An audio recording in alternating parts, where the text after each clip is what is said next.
Muhammad Shallallahu Alaihi Wasallam yang pasti kita berharap syafaatnya itu tidak diharamkan dari kita ya.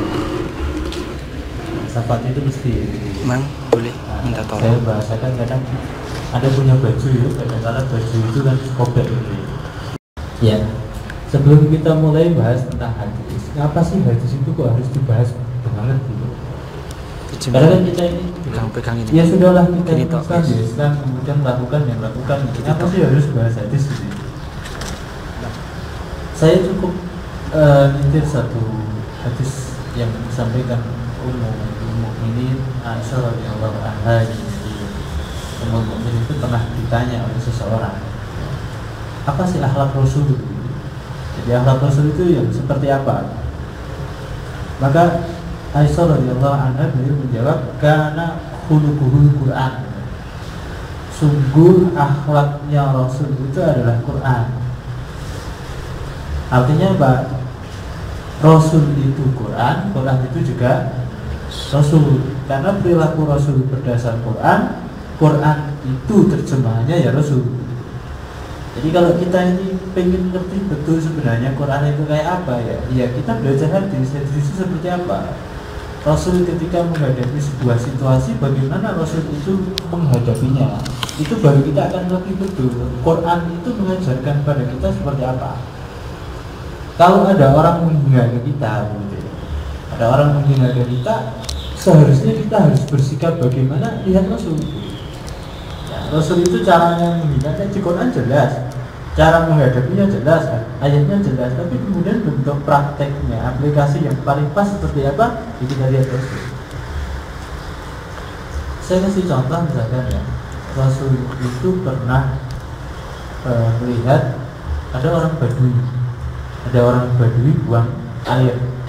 buang airnya di musola. Ya. Itu kalau menurut Anda itu penghinaan atau menurut Anda sesuatu yang bahasa orang wajar-wajar aja orang buang air di musola ya. Nah, dari sini kita akan berpikir apa yang harus dilakukan oleh seseorang ketika ada orang kemudian dia melihat dia ibaratnya satu simbol Islam kemudian dia dihina begitu ya. Tapi ada seorang Badui, satu simbol Islam, musola itu satu simbol Islam gitu. Ya, entah kemudian kita terjemahnya terlalu panjang nanti jelas itu satu simbol Islam. Kemudian di situ ada orang buang air di situ. Apa yang harus dilakukan? Yang kita sering lakukan adalah apa? Marah. Marah kemudian barangkali segera ingin mengambil senjata dan segera ingin tebas. Itu yang dilakukan. Tapi apa yang dilakukan Rasul ketika saat itu? Ketika dalam posisi seperti itu yang dilakukan Rasul adalah Rasul diam, membiarkan orang itu buang air selesai. Tuntas gitu ya. Setelah dia tuntas apa yang dilakukan oleh Rasul Sallallahu Alaihi Wasallam? Dia bilang ke sahabatnya, "Ayo kamu kesini, tolong bawakan satu ember air." Ya, satu ember air. Setelah itu satu ember air itu dituangkan ke lokasi di mana dia buang air. Kemudian orang Badui itu dibiarkan begitu saja.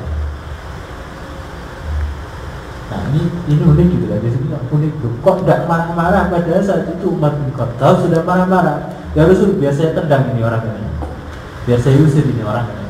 Tapi kenapa Rasul Sallallahu Alaihi Wasallam tidak begitu? Nah ini kita bisa belajar dari situ. Uraian nanti di belakang itu banyak banget tulisannya. Kita bisa belajar banyak hal. Satu hal yang harus dilihat adalah orang itu menghina itu bisa berdasarkan memang dia paham apa yang dia hina. Barangkali dia nggak ngerti kalau itu satu bentuk penghinaan. Nah orang Badui itu gak ngerti kalau itu menghina. Itu dia wajar kalau di sebuah rumah kemudian mojok, kata orang Jawa itu mojok kemudian buang air besar udah selesai. Dia termasuk orang yang tidak ngerti kalau itu satu bentuk penghinaan. Tapi kadang-kadang kita yang menghukumi orang sama aja gitu. Ya pokoknya menghina dan tidak menghina, pokoknya kalau bentuknya menghina ya harus mohon maaf dimarahin gitu. Nah ini satu bentuk sederhana saja. Jadi kalau kita mau bergaul dengan orang, mengerti sama orang, kalau kecil Rasul itu enak begitu. Itu kalau kita begitu. Nah, saya kemarin tidak disuruh bahas tentang hadis, jadi saya bahasnya tentang dasar pengetahuan dasar tentang hadis. Nah, Anda bisa lihat di situ ya. Moga-moga hafalan saya tidak salah gitu. Ya, hadis. Ya, hadis itu sering definisikan orang ya, di para ulama itu mendefinisikannya dengan sesuatu yang disandarkan kepada Rasul, atau bahasa ringannya segala hal yang berasal dari Rasul. Nah, ya. Jadi semua yang berasal dari Rasul itu namanya hadis. Nah, itu namanya hadis. Jadi segala sesuatu yang dari Rasul, yang disandarkan pada Rasul, yang dinisbatkan pada Rasul, bahasa yang lain, itu namanya hadis. Nah, sesuatu yang berasal dari Rasul itu ada 3 kemungkinan. Kemungkinan pertama wujudnya perkataan. Makanya ada disebut namanya hadis qauli. Hadis qaul itu perkataan. Jadi ada jenis Rasul itu berkata A, B, C, itu namanya hadis qauli. Contohnya apa? Innamal a'malu binniyat, itu contoh yang sederhana itu. Innamal a'malu binniyat wa innamal likulli, itu memang Rasul bilangnya begitu. Nah, itu namanya hadis qauli. Oh iya, saya tidak panjang ya hari ini, cuma Anda kira-kira kalau mendengar sebuah istilah itu jelas nih. Target saya cuma itu. Jadi saya tidak sampai detail ya. Jadi kalau nanti mau minta detail silahkan saja tanya saya. Saya persilahkan kalau soal tanyanya nih. Tapi hari ini saya berharap semua ngerti gitu. Jadi dari yang mulai yang belum pernah dengar sama yang sudah pernah dengar itu enggak jadi masalah gitu. Nah, jadi qaul, jadi ada hadis itu wujudnya perkataan. Jadi Rasul memang berkata kemudian dinukil kepada kita, itu namanya hadis qaul. Hadis qauli. 2, barangkali yang berasal dari Rasul atau bersumber dari Rasul yang disandarkan kepada beliau itu wujudnya adalah fi'il. Fi'il itu perbuatan. Makanya ada namanya hadis fi'li. Nah, hadis fi'li itu adalah perbuatan Rasul. Jadi Rasul itu kalau takbir, contohnya gitu ya, kalau takbir itu beliau mengangkat tangan sejajar dengan, kalau enggak begini maka begini. Jadi sejajarnya itu kalau enggak dengan pundak maka dengan telinga kuping ini, ininya. Itu kalau hadisnya begitu bunyinya.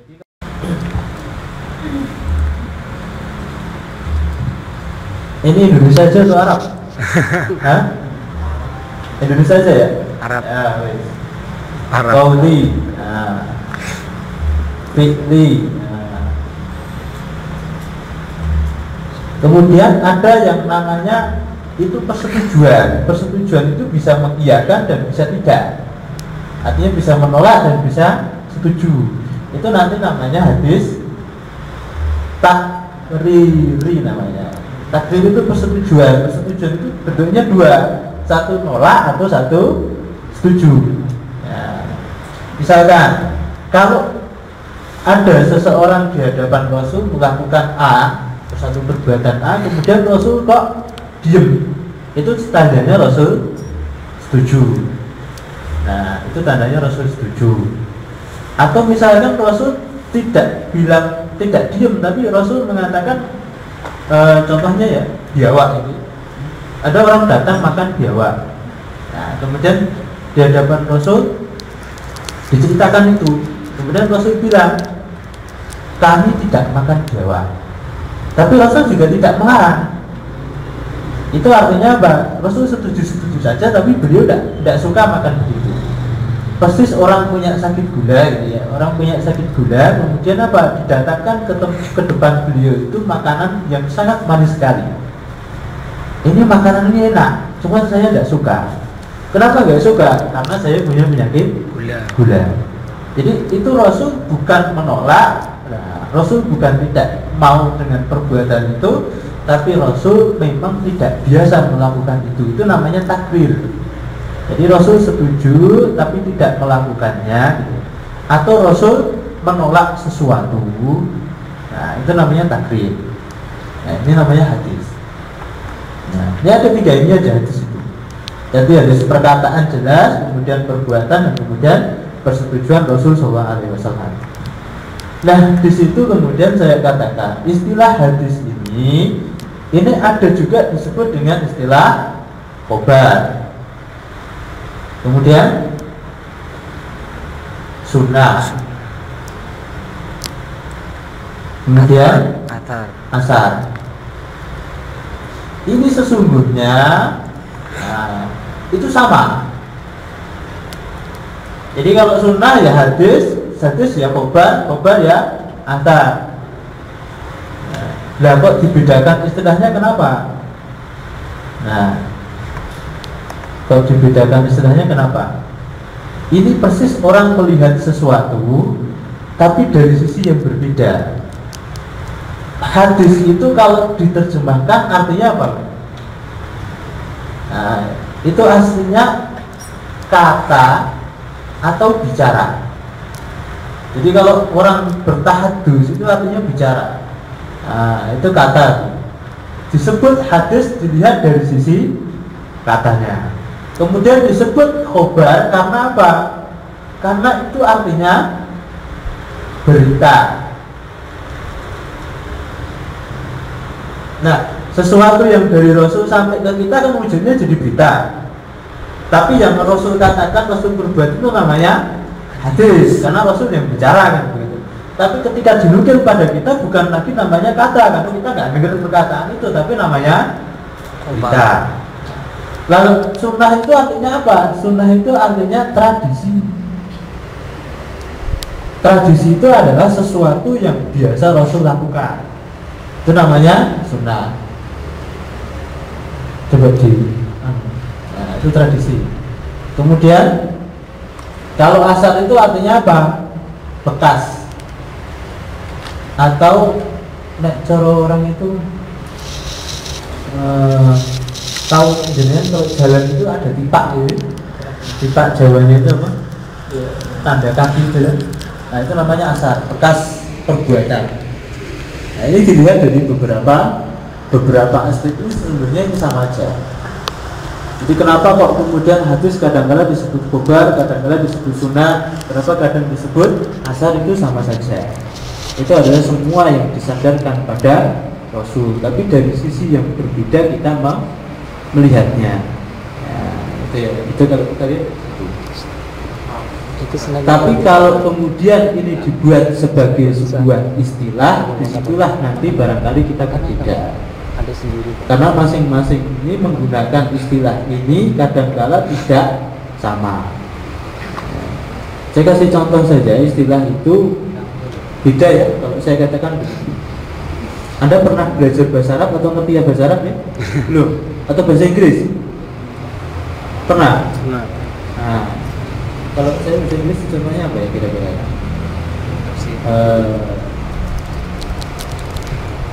Ini aja, demonstration. Ini ya tulisannya kalau nggak salah ya. Ini artinya apa?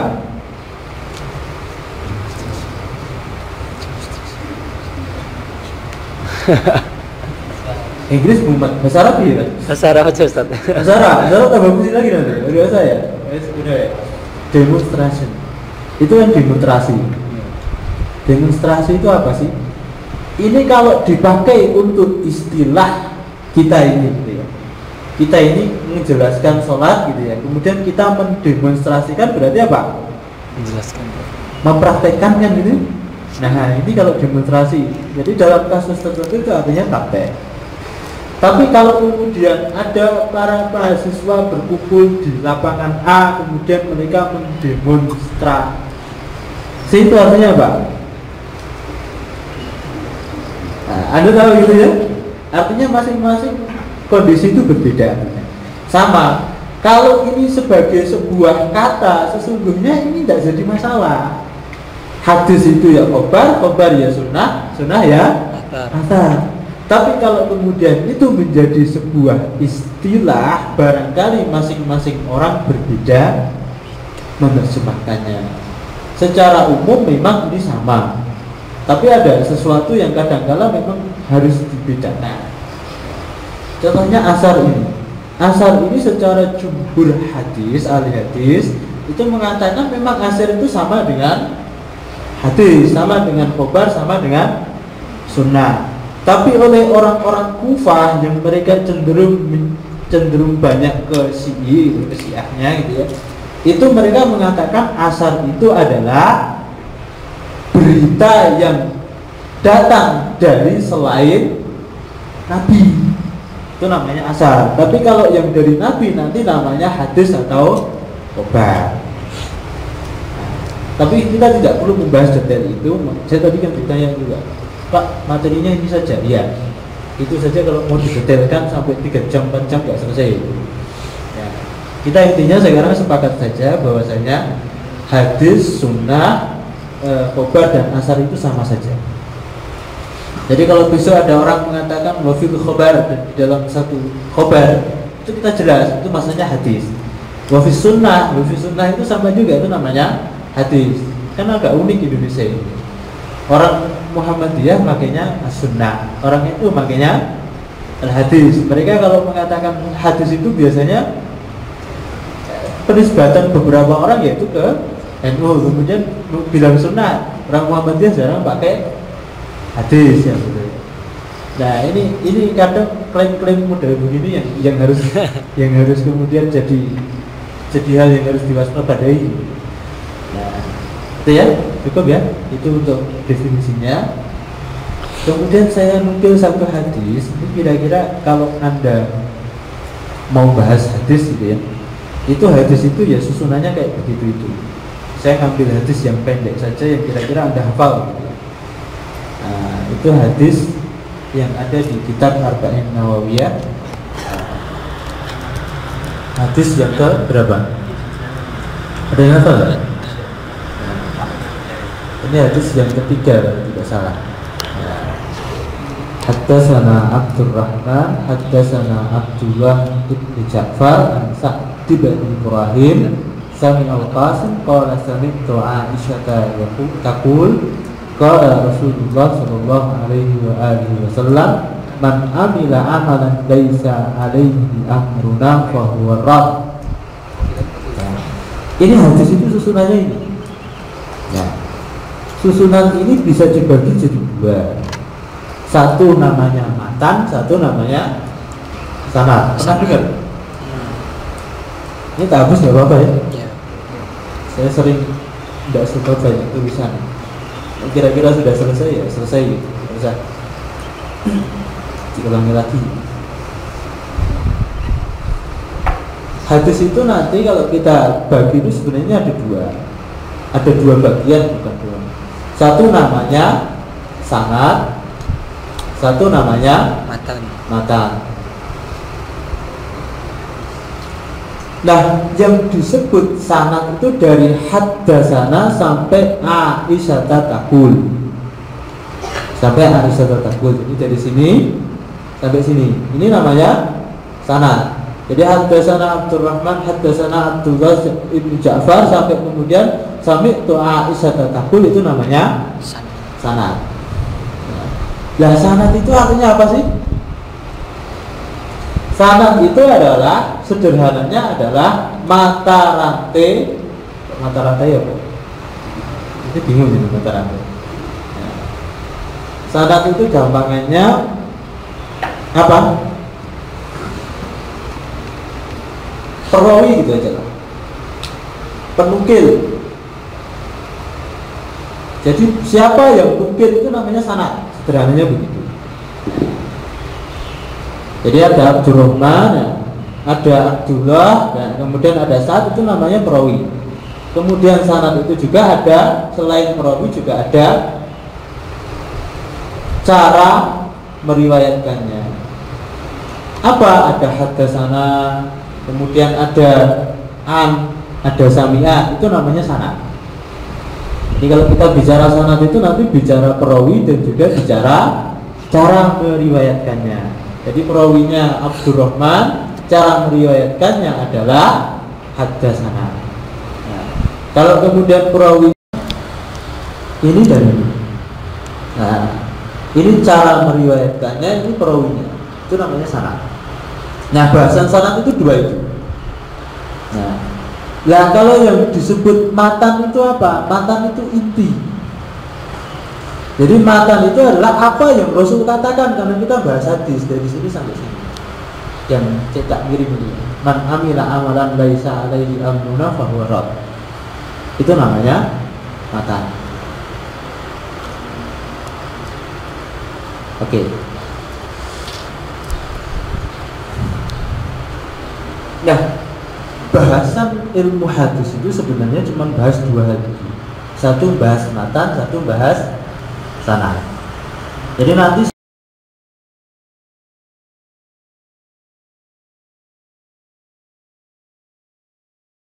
kemudian bahasa, mohon maaf ya, kadang bahasa apa itu vulgar gitu. Ketika berbicara tentang wanita itu apakah Rasul mungkin vulgar? Hal-hal seperti itu yang dibahas oleh ulama. Jadi lafal-lafal seperti itu yang jadi bahasan ketika kita bicara hadis. Karena masing-masing, kalau Anda apa ya, cermati dengan betul, sesungguhnya bahasa itu menunjukkan siapa sih sesungguhnya orang itu. Jadi kalau Anda ingin mengerti orang itu, tonton cara ngomongnya. Atau kalau dengan sudah mulai jeli itu, kadang melihat orang itu enak. Oh, orang ini bisa diajak ngobrol, orang ini tidak bisa diajak ngobrol. Oh, orang ini biasanya kalau diajak ngobrol nanti keputusannya adalah saklek. Artinya kita harus ikut dia, kalau nggak mau ikut dia berarti nggak benar gitu ya. Ada orang yang sebenarnya kalau kita lihat pertama itu santai gitu, tapi kemudian keputusannya juga enak buat kita gitu. Itu ada tipe-tipe begitu. Itu bisa dibaca dari bahasa dia. Nah, bahasa itu menentukan sekali karakter orang gitu. Jadi ya kalau Anda ingin besar ya belajarlah bahasa orang besar. Kalau ingin jadi pandai ya belajarlah cara bicara orang pandai. Meskipun mohon maaf barangkali kita ini termasuk bukan orang pandai. Ini ngomongin dengan cara ngomong orang pandai ya kelihatannya pandai gitu. Itu nggak rugi gitu. Insya Allah nggak rugi. Boleh nggak? Boleh gitu. Niru-niru begitu boleh. Daripada niru-niru jelek kan lebih baik dari niru baik kan gitu. Itu ya, itu insya-Allah nanti Anda bisa bertanya atau modelnya tanya dulu baru diteruskan. Teruskan. Udah terakhir dulu ya. Ya, udah. Ini dinaikkan aja Mas kalau gitu. Di scroll. Saya cepatkan saja. Moga-moga tidak jadi bingung. Karena fokusnya saya baru istilah.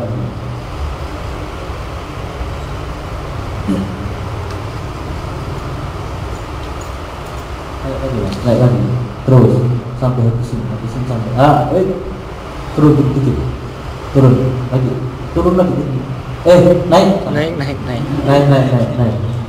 dia salah perintah naik lagi dikit lagi lagi itu satu halaman doang, mudah-mudahan tidak banyak bagi Anda dikecek lagi ya. Kemudian berdasar kuantitas perawi. Nah sekarang kita bahas sanad. Kan saya tadi bilang kalau sanad itu bahasnya perawi. Nah perawi itu nanti juga menentukan jenis hadis. Nah,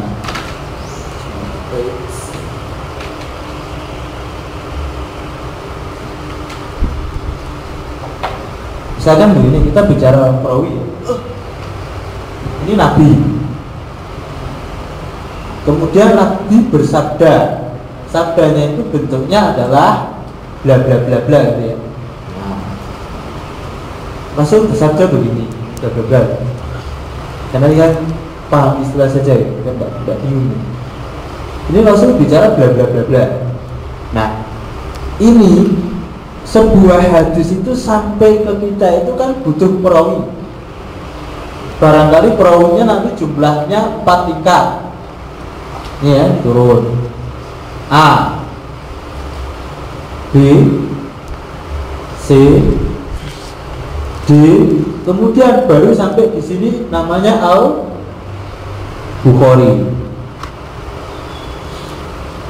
Karena hadis itu nggak mungkin sampai ke kita. Kenapa? Ya nggak mungkin, itu nggak mungkin. Wong kita nggak denger gitu, apalan kita nggak kuat. Wes intinya ya hanya orang-orang tertentu sih bisa gitu. Nah, kecuali kalau dengan betul-betul lihat sesuatu langsung hafal. Itu boleh lah. Anda belajar hadis boleh. Saya pernah dengar ya, orang sekarang itu, orang Madinah itu ada juga yang dia hafid gitu, sampai hari ini. Itu ada orang ini. Itu kalau dia saking hafal hadis itu, melihat mahasiswa satu gitu ya, dan itu langsung ngerti orang. Besok itu nggak pernah lupa sama sekali. Gitu ya, itu kualitas yang dimiliki para perawi itu kayak begitu itu. Jadi dengar sekali langsung rata-rata mereka hafal terus. Kita ini dengar 50 kali yang hafal masih setengahnya gitu. Kadang-kala enggak gitu. Nah, kadang-kala itu. Sering kadang-kalanya gitu daripada tidaknya gitu. Nah, itu Al-Bukhari. Nah, itu namanya nanti kalau di dalam istilah namanya adalah pentahrid namanya. Atau ada juga istilahnya nanti kalau Arabnya namanya mukharrij, pentahrid hadis. Jadi yang nahris itu, yang keluarkan hadis itu namanya Imam Bukhari. Jadi nanti ada Imam Abi Dawud, kemudian Nasai, ada Muslim, siapa lagi? Ahmad, Baihaqi lah. Itu artinya beliau adalah penulis hadis itu. Jadi pengabadinya itu beliau.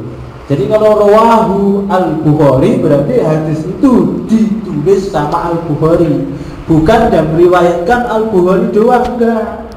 Itu adalah penulis akhir, penulis atau perawi akhir, ya, perawi akhir dari berita Rasul SAW. Rawahu Al-Baihaqi berarti penulis atau perawi akhirnya adalah Al-Baihaqi. Kenapa kok disebut penulis akhir? Karena sudah jadi tulisan. Kalau sudah jadi tulisan berarti itu yang bisa menikmati adalah siapapun, baik dia ngerti hadis atau tidak ngerti silsilah hadis, itu kita bisa baca gitu. Sudah menjadi konsumsi umum. Tapi kalau masih berupa bahasa lisan atau bahasa ini ya omongan, itu kan yang bisa menikmati hanya orang-orang tertentu. Siapa? Yaitu tadi yang bisa dengar langsung hafal. Nah kalau yang dengar berkali-kali nggak hafal-hafal, itu kira-kira konsumsi itu bisa nggak? Nggak bisa gitu. Makanya kemudian jadi sebuah tulisan yang bisa dikonsumsi oleh siapapun, baik yang bisa hafal langsung ataupun tidak. Itu namanya pentahrid. Bukan kok kemudian kalau dikatakan rawahu Al-Bukhari berarti Al-Bukhari saja yang meriwayatkan, enggak. Ini masih ada banyak. A, B, C, D barangkali begitu, barangkali lebih lagi A, B, C, D, E, F itu baru Al-Bukhari. Ya, tergantung nanti jumlah yang meriwayatkan berapa orang. Itu muter-muter dulu atau enggak, atau langsung gitu. Jadi misalkan ada memberitakan A itu lewatnya 1, 2, 3, 4 baru nyampe sana gitu ya. Apa langsung dari sini langsung ke situ lah. Itu caranya, itu jadi jumlahnya ini bisa banyak bisa sedikit. Nah ini yang disebut dengan sanad itu dari sini sampai Al-Bukhari. Itu sanad. Kemudian, nah ini kita baru bicara hadis dari sisi kuantitas perawi, dari sisi jumlah perawinya. Artinya begini, ini kan bisa D, ini bisa E, ini bisa F. Nah, saya begitu dah. Atau ini tak ganti aja gini aja, daripada saya abisinya sulit gitu. Terus ini bisa saya tambah begini. Terus kemudian di bawahnya ini juga punya murid lagi. Nah, ini juga punya murid lagi. Jadi dari sisi kuantitas kan begitu. Bisa ini banyak, bisa di sini cuma satu. Jangan ini Nabi. Iya cuma satu. Kemudian Al-Bukhari. Ini bisa banyak begini, bisa ini cuma 1, 2. Atau barangkali bisa kurang dari itu. Nah, dari sisi kuantitas perawi itu dilihat dari sini, di masing-masing per tingkatan. Kalau tingkatannya di satu tingkatan ini lebih dari 3, itu nanti namanya mutawatir. Mutawatir. Jadi kalau menjadikan punah pikir namanya hadis mutawatir itu adalah jumlah yang masing-masing tingkatan itu minimal 3. Ada yang mengatakan minimal 10, ada yang mengatakan minimal 20. Itu definisi orang ya. Tapi banyak itu memang definisinya 3. Tapi yang paling kuat adalah memang minimal 10. Jadi hadis mutawatir itu bisa dihitung. Kenapa? Karena harus minimal 10. Apa ketika Anda memberitakan sebuah berita itu mesti 10-nya hafal dan barangkali 10-nya hafal. Tapi barangkali 10-10-nya nggak perlu dilanjutkan ke orang. Makanya tidak banyak. Nah, yang berbentuk mutawatir. Kalau jumlahnya itu kurang dari 3, itu namanya hadis ahad. Kalau kurang dari 3 itu namanya hadis kurang atau sama dari 3 itu namanya hadis ahad. Ya, jadi di sini cuma 3, sini juga 3, ini 3, atau di sini 2, di sini 2, di sini 2, itu namanya ahad. Atau di sini 2, di sini 1, di sini 3, itu juga namanya ahad. Pokoknya dari semua tingkatan ini tidak lebih dari 3 itu namanya ahad. Kalau di sini 3, di sini 1, kemudian di sini 3 lagi, namanya ahad karena ada satunya. Ya, jadi ada satunya. Nah, kemudian ahad, dan lihat di situ ya, itu nanti istilah-istilahnya bisa Anda copy saja. Anda sing penting Anda ngerti dulu. Kemudian ahad itu kan ini kurang atau sama dari 3. Kalau 3, jadi di sini 3, 3, 3, itu namanya mustafid atau masyhur kalau Anda lihat di situ. Tapi kalau 2, ini 2, 2, 2 itu namanya aziz. Tapi kalau kemudian 1 namanya farad atau gharib. Jadi hadis ahad itu tidak satu jenis ternyata. Hadis ahad itu bisa mustafid, bisa aziz, dan bisa gharib atau farad. Nah, kalau saya kasih contoh misalkan begini, ini 2, kemudian ini jadi 1, setelah itu ini jadi 3, itu kategori apa? Aziz. Hah? Ini 2, ini 1, ini 3, ini kategori Aziz. Rasul bersabda bla bla bla bla. Yang merawikan dari sahabat 2, kemudian di belakang sahabat 1 orang, di belakangnya lagi 3, itu namanya hadis Aziz. ahad. Jelas ini ahad karena nggak lebih dari 3 gitu. Tapi namanya ahad yang mana? Apakah ahad mustafid, ahad aziz, atau ahad farad? Ahad Aziz. ahad ahad ini hari ahad. Ini namanya ahad. Ahad diwan atau ahad pon? Ahad Aziz. ahad farad mustafid atau aziz? Aziz. Aziz. Ahad. Ahad apa? Ahad yang dilihat adalah yang paling sedikit. Nah, yang dilihat adalah yang paling sedikit. Jadinya ahad Gharib. farad.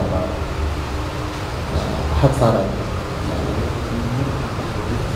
Nanti kalau di sini 2, 2, 5 itu namanya hadis Aziz. aziz.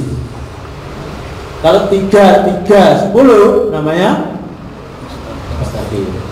Jadi yang dilihat adalah yang paling sedikit.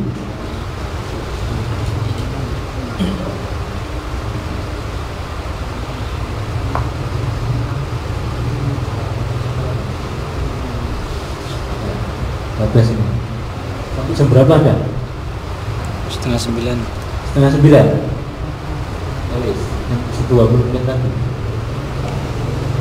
Kemudian berdasar kualitas hadis, hadis dibagi 3 kategori. Ini kuantitas sudah selesai ya. Anda nanti bisa ngopi itu. Ini penjelasannya di sini loh. Cukup ya, saya hapus boleh? Iya. Terus ini.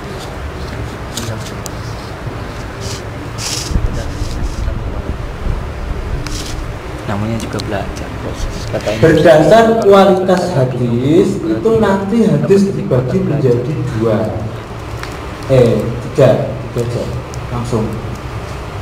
Ada hadis sahih, ada hadis hasan, ada hadis Dhaif. Ini berdasar kualitas.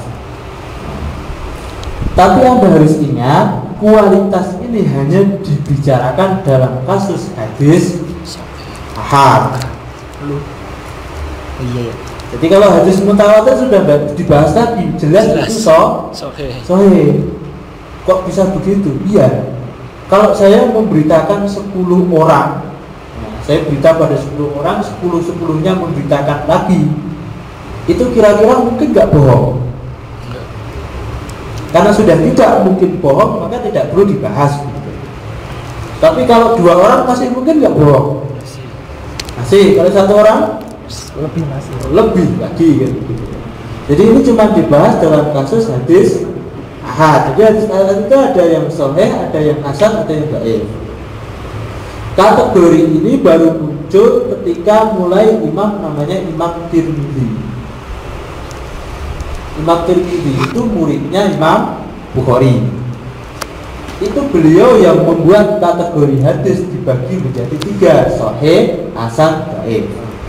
Sebelumnya tidak ada kategori hasan, yang ada hanya sahih dan dhaif. Tapi kemudian mereka mengatakan sebelum Tirmidzi ya, itu cuma ada sahih sama ada dhaif. Siapa yang sebelum Tirmidzi? Ya Imam Bukhari, Imam Ahmad bin Hanbal, Imam Syafi'i, Imam Abu Hanifah, Imam Malik itu tidak punya kategori hadis hasan. Kenapa? Karena mereka hidup sebelum Imam Tirmidzi. Kategori mereka cuma 2, satu kalau nggak sahih ya dhaif. Makanya mereka berpendapat hadis dhaif boleh dipakai. Nah sekarang ini orang mengatakan hadis dhaif tidak boleh dipakai karena mereka berpendapat berdasar kategori yang dibuat oleh Imam Tirmidzi. Tapi kalau nanti dengan ketemu orang hadis dhaif boleh dipakai, itu barangkali mereka berpendapat seperti pendapatnya imam-imam sebelum Imam Tirmidzi. Nah itu ya hadis dhaif. Nah hadis dhaif bagi mereka memang ada 2. Satu namanya hadis dhaif itu sendiri, 2 namanya hadis wahim. Nek Jawanya ditambah ki. Itu namanya hadis wahim. Nah, itu wahim. Wahim itu lemah banget, terus tidak mungkin bisa berdiri lagi. Pencet. Itu namanya wahim. Nah hadis sahih, hadis hasan atau hadis dhaif ini saya pakai yang kategori ini saja, ini yang paling masyhur hari ini. Kalau Anda pakai ini ya nggak apa-apa. Nah, hadis sahih itu yang bagaimana? Itu harus punya 5 syarat. 1, sanad tersambung, artinya tidak boleh putus. 2, perawinya harus adil perawinya. 3, hafalan perawi kuat. Saya kasih begini kata kunci saya: tersambung, adil, hafalan. 4, tidak boleh ada syad. Tidak ada syad. Nanti tak jelaskan syad itu apa. Ya. 5. Tidak ada illah. Illah itu apa? Nanti jelaskan. Jadi ini kategorinya. Jadi kalau mau dibilang hadis sahih itu syarat-syaratnya harus ini. Yang ngerti sopo ya ahli hadis sebenarnya. Nah, yang ngerti ahli hadis. Kita itu bukan nukil wae gitu. Wis ngerti ini hadis sahih alhamdulillah. Nah, makanya saya fokus.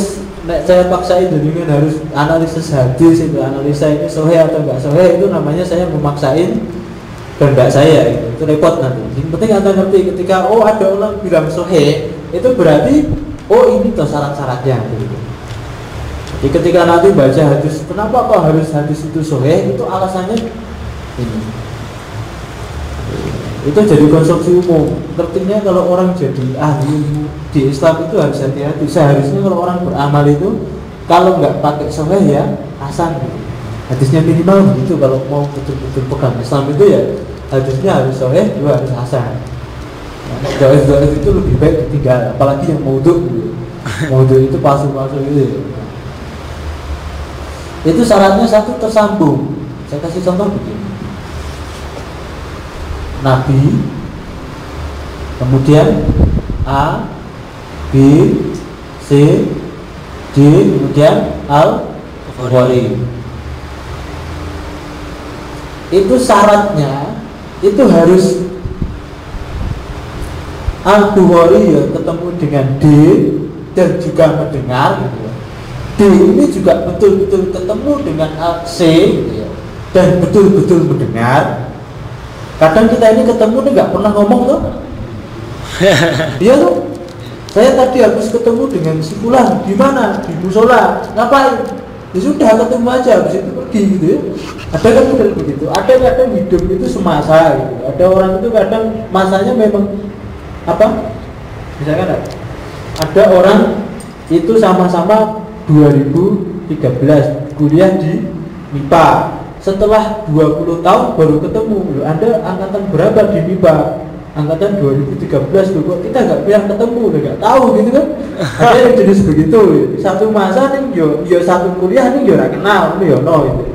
Nih kadang ketemu, nih orang ngomong yo, ya ada gitu. Jadi ini harus betul-betul ketemu, betul-betul satu masa, dan betul-betul mendengar. Itu namanya tersambung itu begitu. Lah yang ngerti apa? Ya ahli hadis, ngeceknya gimana? Satu, dia bisa ngecek dari lahirnya dan matinya. Jadi nek ulama dulu itu dicek betul, ini dulu lahir di mana, matinya di mana, belajar ilmunya di mana, kira-kira ketemunya di mana. Ada Pak buku yang bahas begitu, ada. Namanya Pak Kitab Rijalul Hadis namanya. Berapa Pak jumlah kitabnya? Banyak. Kira-kira kalau dibeli satu ruangan ini penuh insya Allah. Nah, itu bacanya itu sudah luar biasa. Apalagi analisisnya. Analisis itu kan berarti harus hafal. Ya hafal kelahirannya kan harus. Maksudnya jangan mau buka-buka, mau analisis satu buka lagi, itu buka lagi kan kesuwen mas bukunya kan banyak loh. Nah itu nggak bisa gitu lah. Itu bukan kelas-kelas kita gitu. Kelas kita terima baik gitu ya. Nah itu alhamdulillah gitu. Nah itu ya, jadi dia harus betul-betul ketemu, harus betul-betul mendengar, harus betul-betul semasa, itu namanya bersambung. Nah itu ya. Kemudian harus adil, adil ini yang sulit. Ya. Adil itu cara kategori orang berbeda-beda. Saya kasih contoh begini, kategori yang paling sulit adalah kategorinya Imam Bukhari. Nah Imam Bukhari itu kategorinya itu satu. Anda pernah kalau di masa kecil dulu ada ayam. Nah, ayam itu Anda pertamanya megang, ini menir itu orang Jawa apa beras gitu ya. Terus setelah itu Anda bilang, terdalah suatu hari Anda tidak punya menir. Setelah itu kur itu pernah. Ini nggak ada apa-apa di tangan Anda pernah. Kur itu pernah. Belum. Nah, itu kalau dalam kategorinya Imam Bukhari itu sudah dusta. Tapi kalau kategori yang lain tidak seperti itu. Jadi suatu saat Imam Bukhari itu mau meriwayatkan hadis dari seorang perawi sudah sampai di depan rumahnya, perjalanan itu sudah panjang gitu. Dari untuk nemuin itu golek cari yang satu hadis gitu.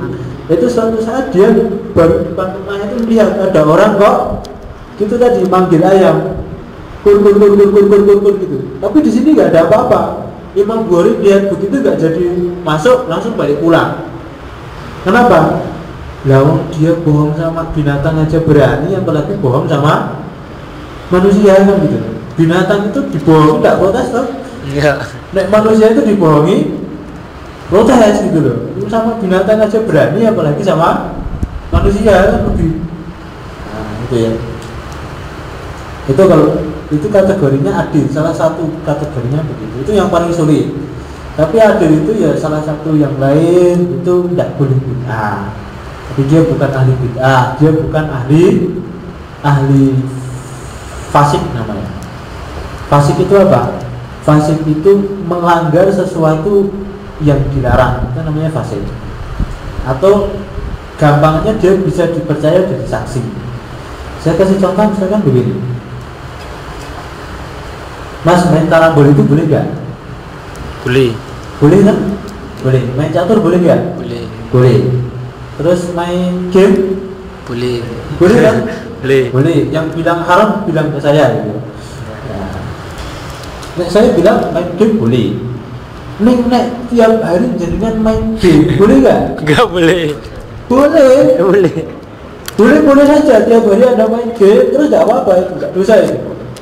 Cuman besok kalau jenengan jadi saksi tidak diterima persaksian ini. Lah kenapa? Lah dia ngurus awake dhewe ora iso kok jadi saksi liya gitu. Maksudnya saksi nikah. Dia mengukur prioritas diri aja tidak bisa mau jadi saksi orang lain kan itu kan tidak mungkin kan gitu. Itu sederhana, adil itu kayak begitu. Jadi jadi saksi tidak bisa. Nah, itu namanya adil. Nah hafalan jelas itu hafalan tak boleh kebalik-balik, itu nggak boleh perawi.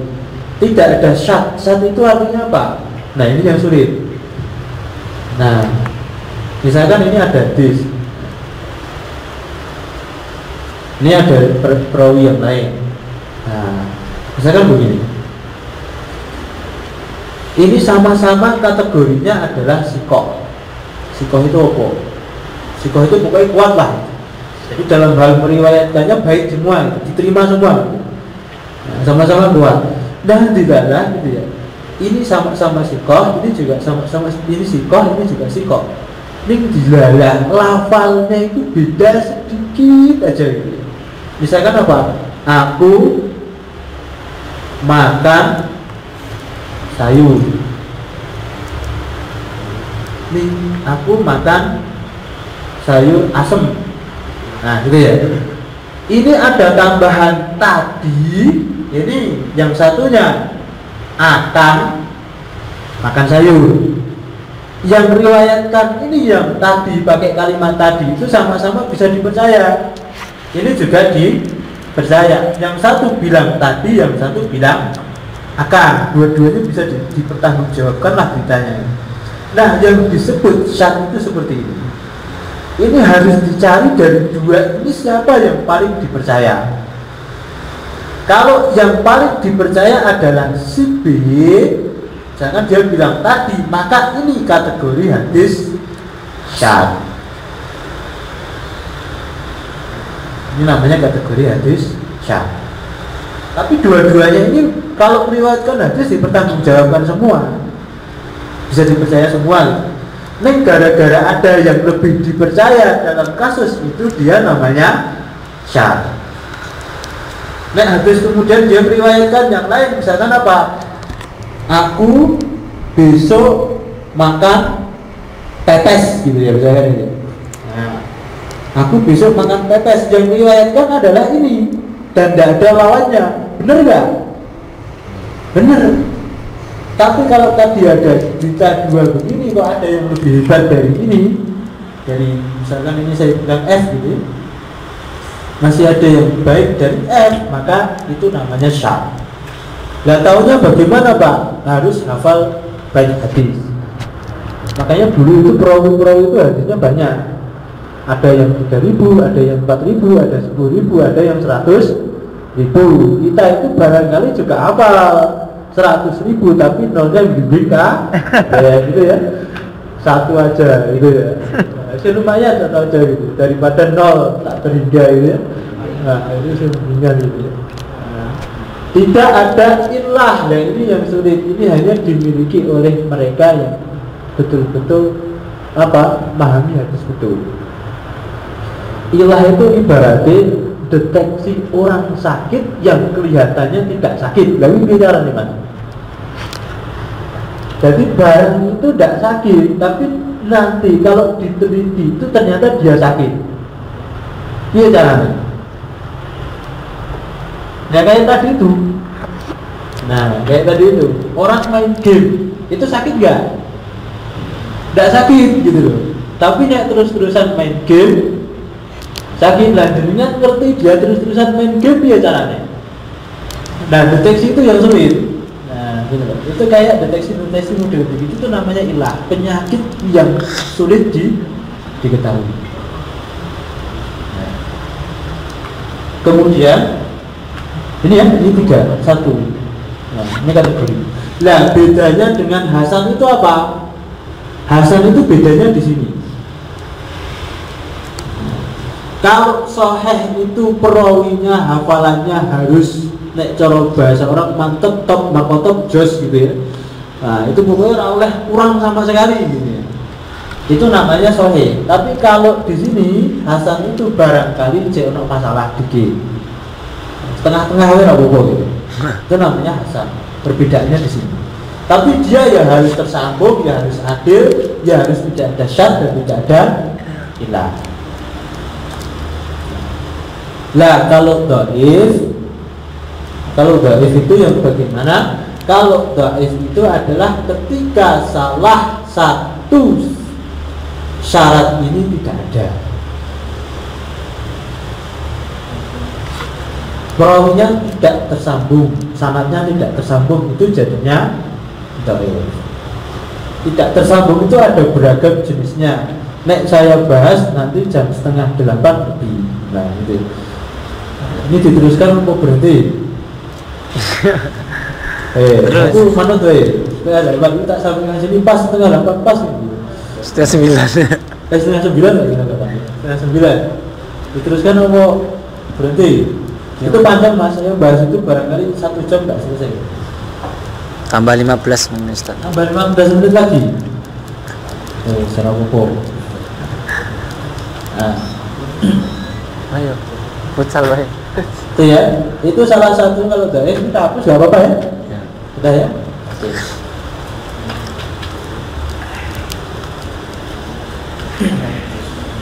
Kenapa kok hadis dhaif itu harus betul-betul Anda pahami? Karena sekarang ini pokoknya kalau dia dhaif tidak boleh dipakai, itu bahaya. Full Mei minggu pertama kita tanggal pokoknya kalau sudah dhaif nggak boleh dipakai. Senin Mei minggu. Sahih itu memang ada 2 kategori mas. Hasan juga ada 2 kategori. Nah kita mulai dhaif dulu. Satu ya tadi yang ini disentuh Nabi Coming soon sekolah SKI 5 Mei. A B C D Al-Bukhari. Laptopnya yang gono Coming soon ya. Sekolah SKI. Ini kalau perawi itu namanya ini perawi awal, ini namanya perawi akhir. Sebab ini yang pertama kali dari Nabi, ini yang kedua, ini yang ketiga, ini yang keempat, ini yang terakhir. Kan gitu kan? Karena Anda memberitakan kan bukan siapa periwayat pertama. Periwayat pertama misalkan PowerPoint wire. Yang terakhir sendiri kan enggak, ini yang pertama. Nah, kita bicara begini dulu. Tersambung sanadnya, artinya dari sini sampai sini tadi kan kategorinya ini harus ketemu dan harus mendengar betul gitu ya. Nah, itu kalau dia tidak ketemu dan tidak mendengar, misalkan ini D sama C tidak ketemu dan tidak mendengar, itu namanya hadis dhaif karena tidak tersambung. Kalau tidak tersambungnya ini sahabat. Kalau ada orang B langsung riwayatkan ke Nabi, ini sahabatnya tidak ada, itu namanya hadis mursal.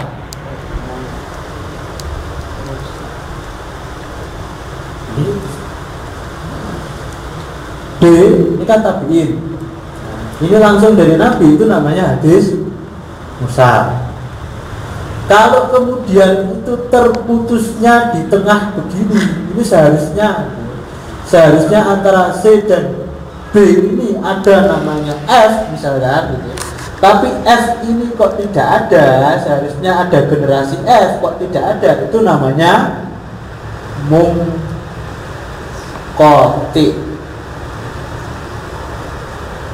Putusnya di tengah. Tapi kalau putusnya di sini ada lagi putus ya. Ini putus lagi. Munqati itu bisa putus di tengah. Sing penting syaratnya dia tidak terus.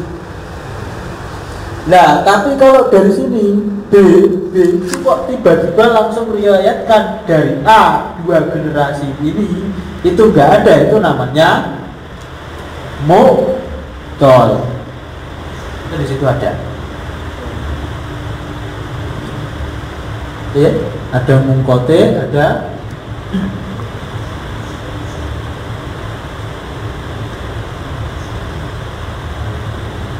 mursal, ada munqati, ada mu'dhal. Nah, itu ya. Nah, kalau apa itu namanya? Mu'allaq itu Al-Bukhari itu dari sini langsung ke sini tapi tidak ke sana. Nah, itu ke sini misalkan ada 2, 3 itu langsung itu namanya mu'allaq, tapi dari sini. Itu istilah-istilah saja. Lah kalau yang disebut dengan mudallas itu bagaimana? Nah, itu lebih sulit lagi. Kira-kira nanti tak terusin nggak? Udah pusing nggak? Hah? Ya. Pusing nggak? Kalau tak kasih gambar sederhana dengan dengerin dua ya. Ya. Kalau dengan suruh ngecek sulit. Nah, intinya Anda harus ngerti kenapa sesuatu itu dibuat gitu. Kalau mudallas itu adalah gitu ya.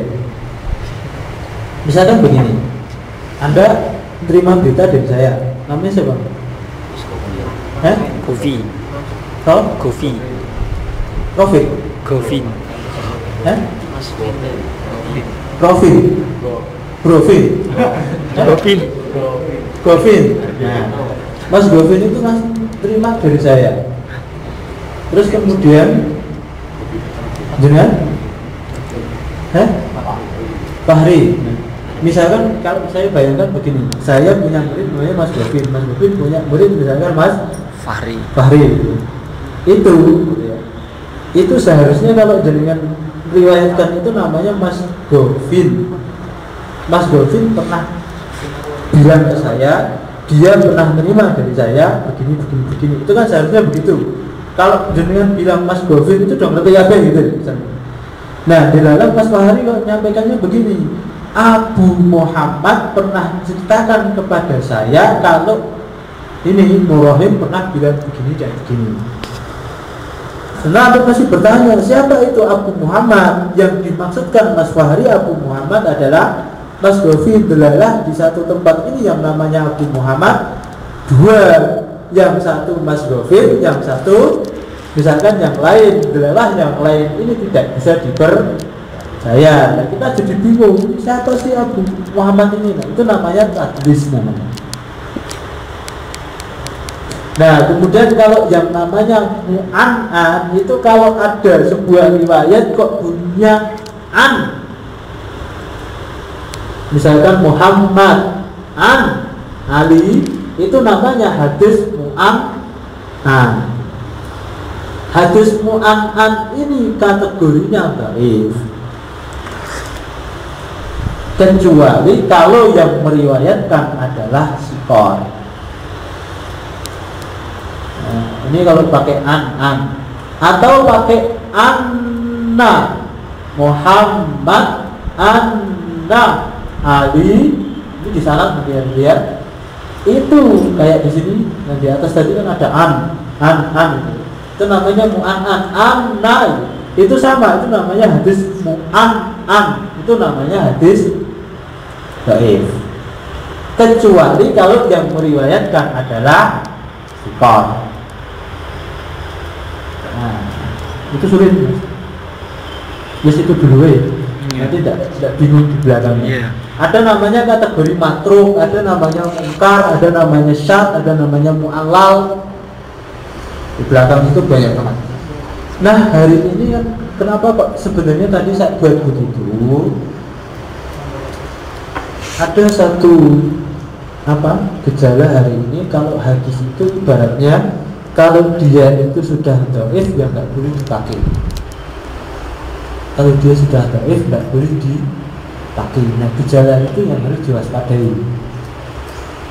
Karena sesungguhnya hadis dhaif itu kriterianya banyak. Kenapa dia jadi dhaif itu jadi satu permasalahan. Itu yang bisa mendhaifkan hanya ahli hadis, orang yang betul-betul ahli. Sayangnya orang-orang yang betul-betul ahli itu kadang-kala berbeda pendapat. Hari ini misalkan ada pernah dengar namanya Syekh Al-Albani. Syekh Al-Albani itu salah satu ahli hadis yang hidup di zaman kita itu. Itu kadang dia mensahihkan hadis, kadang dia mendhaifkan hadis. Sayangnya kategori sahih sama hadis menurut Syekh Al-Albani itu tidak disepakati oleh semua orang. Di Mesir itu ada Syekh namanya Syekh Abdurrahman Al-Adawi kalau tidak salah, Syekh Al-Adawi. Nah, itu beliau ada punya beberapa hadis, kalau nggak salah Adawi, Syekh Al-Khuwaini, beliau itu punya dirosat hadis yang hasil kesimpulan akhirnya berbeda dengan Syekh Al-Albani. Jadi kategori sahih sama dhaif itu tidak harus kemudian Syekh Al-Albani diterima semua, enggak. Kalau kita ketemu ahli hadis yang lain barangkali berbeda. Sama juga Imam Bukhari barangkali mensahihkan, tapi imam yang lain mendhaifkan barangkali ya. Nah, itu. Kemudian itu yang pertama ya, jadi jangan gampang terima hadis itu dhaif karena sebabnya kita kadang tidak ngerti. Kadang-kala sebabnya karena tidak tersambung, kadang-kala tidak ada adilnya, kadang-kala gara-gara syad. Nah, tidak tersambung dan syad itu masing-masing kategorinya berbeda. Nah, dia masing-masing kategorinya berbeda. Kita harus hati-hati betul ketika orang ini dhaif. Kayak misalkan Syekh Al-Albani itu beliau mendhaifkan sumu tasihku, puasalah maka kalian sehat. Itu dhaif menurut Syekh Al-Albani. Itu hadis itu dhaif. Seharusnya kalau jenengan bicara ceramah nggak boleh pakai hadis itu. Tapi maknanya benar. Nek orang puasa harus sehat. Itu satu. Dua, saya bilang tadi pengkategorian sahih sama dhaif itu beda-beda masing-masing ahli. Tiga, kenapa kok saya sebut ini perlu saya sampaikan? Yang ketiga itu, Mas, hadis dhaif itu kan misalkan A, B, C, D. Itu ada jenis hadis dhaif, ini dhaif, ini dhaif, ini dhaif, ini dhaif. Itu gara-gara empat ini dikumpulkan jadi satu bisa berubah jadi hadis hasan. Namanya hasan li ghairihi. Kalau ada hadis itu hasan, kumpulkan jadi satu bisa jadi hadis sahih. Tapi sahih li ghairihi. Nah, hari ini orang kadang-kala suka sekali menganalisis satu hadis riwayat dari D doang, kemudian kategori D ini adalah dhaif. Maka kemudian seluruh riwayat yang berbunyi begitu namanya hadis dhaif. Dia tidak pernah ngumpulin A, B, C, D, cuma melihat yang D doang. Nah, ini bahayanya di sini. Pak, kalau begitu yang paling bagus bagaimana kalau kita mau mengategorikan hadis itu dhaif atau tidak dhaif? Satu, lebih baik Anda hati-hati tidak bilang sahih atau dhaif. Kalau Anda bilang itu sahih atau dhaif, Anda bilang begini, menurut Syekh Al-Albani hadis itu dhaif.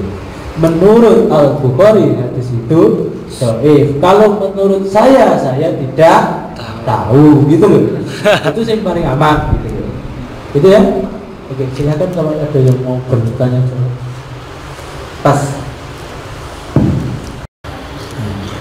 Artinya seorang perawi itu tidak harus jumlah hafalnya banyak. Nah, tapi memang kalau mau disebut kayak misalnya ini ya, Abu Bakar itu kan riwayatnya nggak lebih dari 100 tuh. Kalau paling paling 50. Ya, jadi hadis-hadis beliau itu cuma sekitar itu. Jadi kalau banyaknya tidak dihitung. Tapi kalau mau jadi ahli memang minimal 1000 hadis. Minimal jadi ahli hadis itu minimal 1000. Kalau mau jadi hafid minimal 5000 atau 3000. Anda hafal hadis 5000 hadis, itu mau jadi hafid. Makanya kalau jadinya pernah dengar Al-Hafidh Ibnu Hajar, Al-Hafidh Ibnu Katsir, itu minimal kalau nggak salah 5000 hadis Anda hafal. Nah, kita ini insya Allah hafal 5000 ya, tapi nolnya hilang. Itu masih mendingan daripada nggak sama sekali. Jadi berapa yang dihafal itu kalau perawi hadis tidak ada kategorinya. Tapi kalau mau jadi ahli hadis minimal segitu.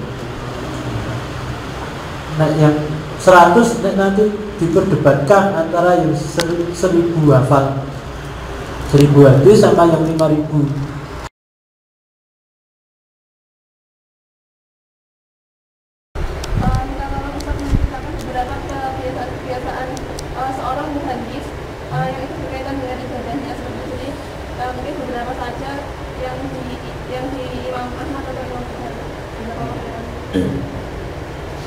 Ya, praktis pertanyaan. Pak senengannya yang gini loh, praktis saya. Apakah syaratnya harus penghafal Quran? Kayak Imam Ahmad, Imam Syafi'i, itu sebenarnya kita nggak usah bertanya kok. Kenapa? Ulama itu sudah pasti dia ngerti prioritas itu. Dan ngapain ngapalin hadis kalau Qurannya nggak hafal kan gitu? Itu secara otomatis. Dua, tidak ada teorinya dulu orang Arab itu gitu ya, itu tidak ada teorinya orang Arab itu dia mengatakan begini, kamu belajar hadis dulu, tidak ada. Mereka sejak kecil itu yang pertama kali diajar adalah Quran. Setelah Quran selesai hafal Quran, baru silahkan belajar fikih, silahkan belajar hadis, silahkan belajar nasihat ini. Itu sudah jelas. Jadi kalau Quran itu adalah harga mutlak, harga mati yang harus dihafal. Nah, kerjaan kita itu kan agak ngurusi Quran, itu rampung-rampung gitu. Kapan hadisnya ya bu gitu. Tapi yang jelas begitu. Itu harga mati kalau orang Arab itu harga mati sampai hari ini. Sampai hari ini itu orang Arab itu pembelajaran pertama memang Quran. Di Azhar itu kalau tidak salah lulus MI, nah, itu harus hafal Quran. Lulus MI. Makanya kalau pas kuliah itu kalau orang luar negeri mau belajar di sana itu per tingkatan 2 juz. Tapi kalau di sana per tingkatan orang aslinya itu 5 juz kalau tidak salah. Kenapa? Karena sejak dari kecil memang sudah belajar Quran dan hafal. Kalau di Maghrib itu bahkan kalau tidak salah di Maghrib di Maroko itu kalau tidak salah sebelum SD itu sudah hafal Quran. Itu harga mati kalau Quran itu ya. Jadi di mana-mana itu begitu. Tidak tahu Indonesia saja yang agak sulit itu. Jadi Indonesia itu dia mengatakan hafalan sebelum tua gitu. Hafalan sebelum masuk SD itu masih tabu gitu nggak salah. Jadi paling pol mereka juz amma itu paling pol gitu. Di atas juz amma masih jarang. Kecuali beberapa tempat memang sudah mencoba lebih dari itu. Solo juga ada. Itu kalau nggak salah masuk SD itu kalau di SD-nya itu kalau tidak salah dia harus hafal 2 juz 30 sama juz 29 plus hadis Arba'in Nawawi plus Asmaul Husna. Itu kalau masuk SD dia. di Solo ada itu ya, itu agak ekstrim juga, tapi bisa ternyata sampai hari ini. Nah, itu fakta ya. Terus kemudian perilaku ibadahnya ahli hadis itu seperti apa? Kalau ahli hadis itu kita sebut ya, orang penghafal hadis itu banyak jenisnya Mbak. Jadi ada yang jenisnya dia hanya cari keuntungan dunia juga ada. Persis ulama hari ini, ulama itu yang ada yang ngurusi dunia tok juga ada yang ngurusi akhirat tok ya ada. Ahli hadis itu sebenarnya sama. Ada ahli hadis yang orang sebut dengan istilah penjilat juga ada. Ahli hadis yang kemudian yang betul-betul soleh juga ada. Karena apa? Karena kita kategorinya ahli hadis itu bukan kategori hati gitu. Karena ukur hati nggak bisa. Ukurannya adalah dia bisa hafal atau enggak. Yang cari keuntungan dari hadis juga ada. Nah, kalau begitu harus bagaimana Pak? Ya itulah kategorinya. Ulama juga sama, hari ini ulama ya ada yang betul-betul baik, ada yang tidak baik. Nah, apa yang harus kita lakukan? Ya pilih yang baik itu saja. Ahli hadis juga sama. Nah, muhadis yang kategorinya baik, kategorinya yang baik itu seperti apa? Kayak Imam Bukhari. Imam Bukhari itu setiap kali mau nulis hadis, setiap kali mau nulis hadis itu selalu didahului dengan sholat 2 rakaat. Setiap mau nulis hadis itu sholat dulu 2 rakaat, habis itu ditulis. Habis itu lagi mau nulis lagi, sholat dulu 2 rakaat baru ditulis. Itu Imam Bukhari. Kita ini kalau mau baca atau mau nulis barangkali sulit gitu. Mau coba bismillahirrahmanirrahim kadang orang kompen gitu ya. Bismillahirrahmanirrahim gitu. Itu kadang orang kompen gitu. Itu kalau Imam Bukhari mau nulis hadis itu sholat dulu 2 rakaat. Kenapa sholat 2 rakaat? Karena itu bentuk munajat beliau. Munajat beliau minta pertolongan kepada Allah. Artinya apa? Beliau sudah betul-betul merasakan kalau sholat itu bisa dibuat media minta tolong. Kadang kita sholat 2 rakaat bisa, nih yogur sholat 2 rakaat bubar ya, bubar gitu, nggak bisa merasakan rasanya sholat itu ngopo gitu, nggak ada rasanya gitu. Assalamualaikum ya wassalam betul, pindah ya pindah betul. Tapi kalau Imam Bukhari enggak. Nah itu ibadah beliau. Salah satu yang lain dari kebiasaan mereka itu adalah apa? Membutuhkan amal. Mereka nggak suka kalau amalnya itu diketahui orang lain, itu nggak suka. Banyak ahli hadis yang baik itu rata-rata begitu.